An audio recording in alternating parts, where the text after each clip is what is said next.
Israël, comment ça marche? Vous allez adorer comprendre Israël. Israël, comment ça marche? Sur Studio Kalita.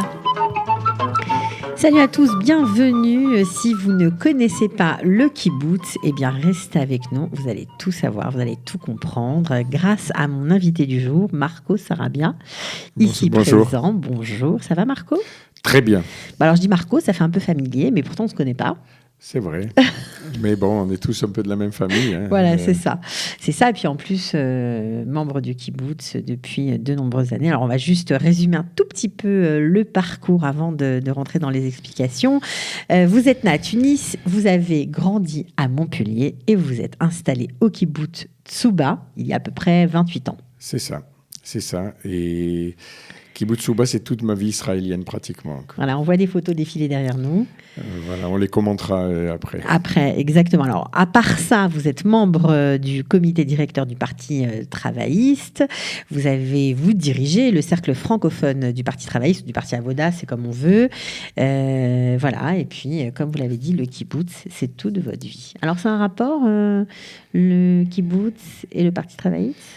Oui, il y a un rapport très profond parce que les fondateurs du kibbutz sont des membres du Palmar et des membres. Donc, le Palmar, c'est une unité d'élite de la Haganah et avant que l'État soit fondé. Oui. Et de ce Palmar a été fondé le Tnuat HaAvoda, le mouvement travailliste en Israël, en fait. Ok, alors comment vous avez atterri au kibbutz? Parce qu'il n'y a pas beaucoup de francophones généralement dans les kibbutzim. C'est vrai. Le kibbutz, c'est par idéologie qu'on est venu. Donc et nous sommes mariés et nous sommes montés en Israël tout de suite après, le lendemain du mariage. Et nous avons fait l'Ulpan à Jérusalem, l'Ulpan Etzion. Et nous avons tout de suite cherché un kibbutz parce que le kibbutz, pour moi, c'est l'idéologie, c'était les pionniers qui ont travaillé la terre, qui ont occupé des endroits impossibles en Israël. Alors, c'est rigolo parce que pourtant, vous êtes un intellectuel, vous étiez prof de maths lorsque vous êtes arrivé en Israël et vous n'avez pas eu peur d'aller vivre en communauté. Alors, à l'époque, et je crois que dans votre kibbutz Tsouba, c'est toujours comme ça. On mettait tout en commun. Le salaire qu'on gagnait à l'extérieur, on le mettait dans le pot commun. C'est ça. La caisse commune, expliquez-nous comment ça marche. Alors, le kibbutz, c'est en fait une communauté sociale et économique. C'est-à-dire que on peut le regarder uniquement froidement. C'est un consortium d'entreprises et qu'il y a de l'agriculture, de l'industrie et du tourisme. Mais c'est avant tout une communauté, c'est-à-dire que l'économie est au service de la communauté, c'est pour nous faire vivre, et on met tout dans la caisse commune. Une partie retourne pour faire marcher les branches, une partie sert à nous faire vivre. D'accord, alors vous étiez prof de maths quand vous avez débarqué au kibbutz? Oui, alors quand ils m'ont vu prof de maths, intellectuel... ils vous ont dit, non, ça va pas aller. C'est ça. Alors, ils m'ont dit, alors tu vas commencer par travailler à la salle à manger commune, et puis qu'on te connaisse un petit peu, savoir comment tu bosses. Alors, donc pendant un an, j'étais... Pourquoi c'était mal vu d'être un intello au kibbutz? Disons qu'il y a un gros culte du travail au kibbutz, et puis c'est un kibbutz à tendance plutôt polonaise, très, très terre à terre. On aime très d'abord... carré. Il y a... une expression qui dit qu'il faut aussi s'occuper pas seulement de la spiritualité, mais aussi de manger, quoi, de la farine. De mettre les mains dans le cambouis. Voilà, les mains dans la farine. Et donc, je crois que c'était une bonne école, effectivement. Et comme on dit, j'avais deux mains gauches auparavant. J'étais un intellectuel, seulement intellectuel. Et puis, ils ont fait de moi un homme de travail. Quoi. Plus adroit. Un peu plus adroit, voilà. C'était difficile? C'était intéressant, et dans le sens où j'étais tellement imprégné d'idéologie que pour moi, tout ce qu'ils m'ont demandé au service de la communauté, je l'ai fait avec amour. Alors, on va revenir sur votre parcours personnel, parce que c'est vraiment intéressant de voir par tous les postes par lesquels vous êtes passé. Mais plus globalement, puisque c'est un kibbutz qui fonctionne à l'ancienne, on va dire, un vrai kibbutz qui est resté avec ses principes communautaires, est-ce que vous pouvez nous expliquer aujourd'hui comment ça fonctionne, Tsuba? Alors Tsuba, c'est juste à côté de Jérusalem, on voit là, on voit les vignes. Voilà, on voit une partie des plantations, et ça c'est des vignes que j'ai plantées d'ailleurs quand j'étais responsable de la vigne. Alors on en parlera après. Et voilà, alors le kibbutz, c'est l'économie au service de la communauté. Et les biens sont répartis de manière égale. Alors l'égalité, c'est une tendance, mais c'est très difficile à obtenir l'égalité. Bon, c'est plus égal qu'en ville. C'est-à-dire qu'on peut se vanter qu'au kibbutz, tout le monde vit dignement et il n'y a pas de pauvres. C'est-à-dire que tout le monde reçoit et quelque chose qui leur permet de vivre bien et d'éduquer leurs enfants comme il faut. Et pourtant, c'est un modèle qui n'a pas tenu, on va dire, entre guillemets. Ça existe toujours, les kibbutzim, mais ils se sont tous reconvertis vers l'hôtellerie, le tourisme, et ils ont abandonné ces principes communautaires. C'est vrai, il reste très peu de kibbutz communautaires, et je pense que c'est l'idéologie qui a disparu, plus que les affaires qui n'ont pas marché. Je pense que quand on y croit, on y arrive. C'est-à-dire être ensemble, c'est un principe très fort. L'union fait la force. Mais c'est vrai, mais en même temps, être ensemble et mettre de côté ses aspirations personnelles, c'est difficile. C'est très difficile. C'est difficile. Il fut un temps où le kibbutz était plus autoritaire. C'est-à-dire quand ils m'ont demandé d'aller travailler à salle à manger, et je ne devais pas discuter. Mais maintenant, le membre fait un peu ce qu'il veut, quoi. C'est-à-dire, s'il veut travailler dans son métier, il travaille dans son métier. Mm-hmm. Voilà. C'est-à-dire qu'il y a plus de respect de l'individu. Auparavant, c'était tout pour la collectivité. Et les anciens... Alors c'est intéressant. Voilà. Comment ça se passe? Si on travaille à l'extérieur, on amène son salaire dans le pot commun? Oui. C'est encore comme ça. Tout est reversé dans la caisse commune. Et on a un petit budget égalitaire entre tous. Ça veut dire que chacun a la même somme pour vivre, par exemple, pour manger, enfin même pas manger parce que pour le coup, mais enfin pour ses besoins personnels. Oui, c'est-à-dire que c'est quand même proportionné au nombre d'enfants et à l'ancienneté. C'est-à-dire qu'il y a un petit facteur majorant quand on a beaucoup d'ancienneté et quand on a beaucoup d'enfants. Mais dans l'ensemble, on assure tous les besoins essentiels de la vie. C'est-à-dire le kibbutz se charge de l'éducation des enfants jusqu'à l'université. Ça veut dire qu'il paye la scolarité? Oui, jusqu'à l'université. Il paye la santé. Il paye aussi la lingerie commune. La buanderie. La buanderie. Et puis le logement. C'est très essentiel, quoi. Le logement est assuré par le kibbutz. D'accord. Ça veut dire que pour se vêtir, c'est le kibbutz qui donne un budget? Et oui. On peut dire... Ça paraît incroyable que ce soit encore comme ça aujourd'hui. Alors, je peux dire, pour résumer la situation, je n'ai pas de sous, mais je n'ai pas de soucis. Voilà. C'est comme ça qu'on résume. Voilà, je crois. C'est-à-dire, mais il y a un prix à payer, effectivement, parce qu'il faut bien s'entendre. Supposons que le trésorier ne s'entend pas avec le directeur des affaires, qui lui ne s'entend pas avec le secrétaire général, ça peut faire couler un kibbutz. Bon, alors c'est comme partout ailleurs. Voilà. Il faut avoir des ksharim, il faut avoir des bonnes relations. Non, il faut bien s'entendre ensemble. Il faut parler l'un avec l'autre. C'est-à-dire que le kibbutz, voilà, alors une belle photo d'une réunion politique qu'on voit, c'est être ensemble, savoir travailler ensemble, en équipe. Il faut aussi respecter l'un l'autre. Alors évidemment, on ne peut pas se fâcher à long terme avec quelqu'un parce qu'on va vivre ensemble, nos enfants vont grandir ensemble. Vous travaillez vos midotes alors? Oui. Il faut contenir sa colère parfois, mais je pense que ce qu'on reçoit est tellement immense que ça s'amenuise à côté. Alors juste pour comprendre le fonctionnement du kibbutz, c'est que les gens qui ne connaissent pas se rendent bien compte. Donc vous avez travaillé au Chada Ochel, après ils vous ont dit bon, ça va, vous avez gagné le droit d'aller enseigner. Alors je suis allé enseigner dans un lycée à Givat Brenner, et j'ai enseigné 2 ans ou 3 ans. Et puis moi-même, je me suis fatigué parce que c'était les mêmes programmes de maths qu'en ville, de repasser le bac encore une fois. Je me suis dit, je suis monté en Israël pour avoir la même vie. Vous ne voulez pas. Alors on m'a proposé pour changer, juste pour essayer, d'aller travailler à la plantation. On a une grande plantation de pommiers, de poiriers, de nectarines, d'oliviers. Et j'ai dit, tu sais quoi, je vais essayer. Et puis, je suis tombé amoureux de la terre. C'est une terre dans les monts de Jérusalem. C'est une terre aride, beaucoup de pierres, une terre difficile, mais on s'y attache. Et puis là, j'ai eu vraiment l'impression de prendre racine dans tous les sens du terme sur la terre d'Israël. C'est une expérience qui a duré longtemps. Oui, et 15 ans avec une pause à la buanderie, parce qu'on m'a demandé d'aller laver le linge du kibbutz en commun. Donc vous êtes vraiment parti faire ça et vous avez accepté de laver le linge pour la communauté, parce que je pensais que c'était important. Pourquoi personne ne voulait le faire ? Oui, c'est un travail difficile, un travail physique, et puis j'avais l'énergie, j'avais la croyance, et puis j'ai l'impression de servir ma communauté. Et je l'ai fait avec amour. Et puis, j'ai aussi utilisé mes connaissances en chimie pour les tâches, pour la vianderie. C'est passionnant, le linge.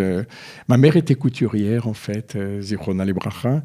Et j'ai grandi dans les tissus. Bah, quelque part, il y avait sûrement une trace. Voilà. J'ai aimé ce travail. C'était un travail très difficile, mais je l'ai fait avec amour.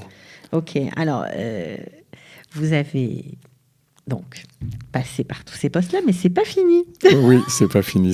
Après la buanderie, on vous a quand même gâté, on va dire. Voilà. Alors, vous avez été récompensé. Alors, on m'a proposé aussi de devenir guide touristique sur Tsuba, parce qu'on commençait à développer le tourisme.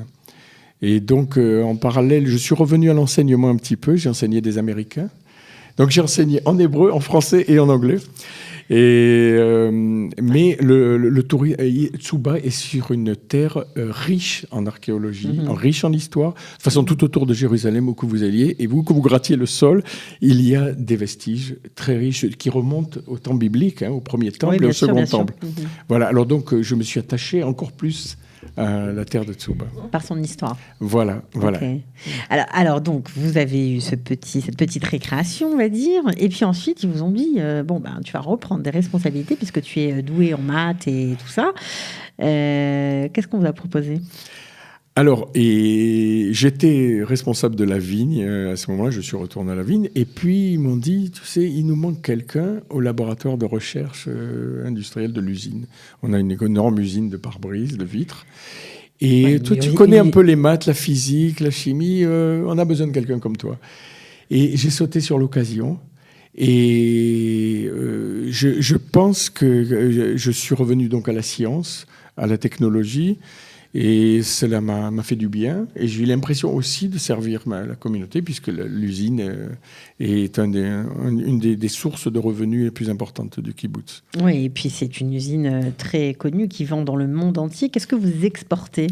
Alors, on exporte des vitrages pour tous les véhicules, c'est-à-dire les voitures, les trains, les tanks. Et tout ce qui est transparent. Voilà, je crois que vous avez fait les vitres du tramway de Jérusalem. C'est ça, c'est en partie. Et c'est-à-dire qu'on a fait toutes les rames, en fait. Et puis, on a eu du travail, quand il y a eu des jets de pierre sur les rames, on a amélioré encore les vitres pour qu'elles arrêtent les pierres complètement. Et même, on peut arrêter des choses beaucoup plus difficiles. Plus dangereuses. Disons que nos vitres sauvent des vies, aussi bien à l'armée que dans le civil. Alors, vous êtes responsable du laboratoire de recherche et de développement, de cette usine. Ça fait combien de temps que vous avez cette fonction ? 8 ans. Ok. Voilà. C'est votre poste préféré que vous avez eu au kibbutz ou pas ? Non, moi j'ai aimé le kibbutz parce que je pense que c'est un travail passionnant, la recherche. C'est passionnant parce que il n'y a pas de routine. Mais je pense que c'est le principe même du kibbutz, le travail, et c'est la dignité de l'homme, c'est sa place dans la société. Et je me suis senti à votre place. À ma place, voilà, c'est ça. Et puis, le kibbutz, c'est toute une vie sociale, et pas seulement. Voilà. Là, on voit, par exemple, la photo de Shavuot. Et nos offrandes, c'est pas seulement les fruits et les légumes, c'est aussi nos enfants. Et vous voyez, on voit un petit train qui emmène les enfants. Les danses folkloriques, c'est de cette année. comme au bon vieux temps, les danses folkloriques qui remontent à 50 ans, on les danse encore au kibbutz. Et nos enfants, ils savent les Et paroles. ça, c'est quoi alors, les tracteurs? Voilà, c'est le Shavuot pour nous. On a renoué. C'est la fête des moissons. Alors, Vous avez coupé le religieux, il n'y a pas de religieux. au alors kibbutz. non, alors justement, on n'est pas laïque au kibbutz, parce qu'on D'accord. fête toutes les fêtes. C'est-à-dire qu'à notre manière, on a réinventé peut-être une manière d'être juif, parce que les fêtes, même au temps biblique, étaient liées à l'agriculture, étaient liées aux moissons. Bien sûr. Pessah, Shavuot et Sukkot sont des fêtes agricoles avant tout. Effectivement, peut-être en ville, on a un peu oublié on a oublié peut-être le sens agricole, mais les paysans amenaient leurs prémices aux Kohanim pour les faire vivre. Des Kohanim, en fait, à l'époque, ils étaient aussi paysans. On a Hatsuba, et au Second Temple, pendant la période du Second Temple, Hatsuba ont vécu avec une famille de Kohanim qui étaient vignerons. Ils s'appelaient Anuvaim. Anav, en hébreu, c'est le raisin. Et donc, je pense que le lien à la terre est bien plus fort qu'on ne le croit dans la Bible. Oui, non, mais Voilà. je ne remets rien en cause, pas du tout. C'est intéressant de vous entendre parler de tout ça. Alors, dans ce kibbutz, Souba, qui garde les traditions, on va dire, vous avez aussi un ulpan kibbutz. Et ça, c'est très rare. C'est vrai. C'est un ulpan intéressant parce que, en alternance, ils étudient et ils travaillent dans les branches du kibbutz.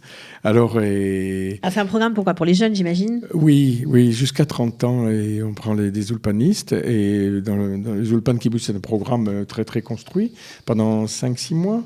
Et puis, certains restent au kibbutz après le ulpan. Ils continuent à travailler au kibbutz. Il y en a qui s'engagent à l'armée après le ulpan. Et ils peuvent vivre au kibbutz aussi comme soldats isolés. Voilà, ils n'ont pas leur famille sur le moment. Donc, le kibbutz les accueille avec plaisir.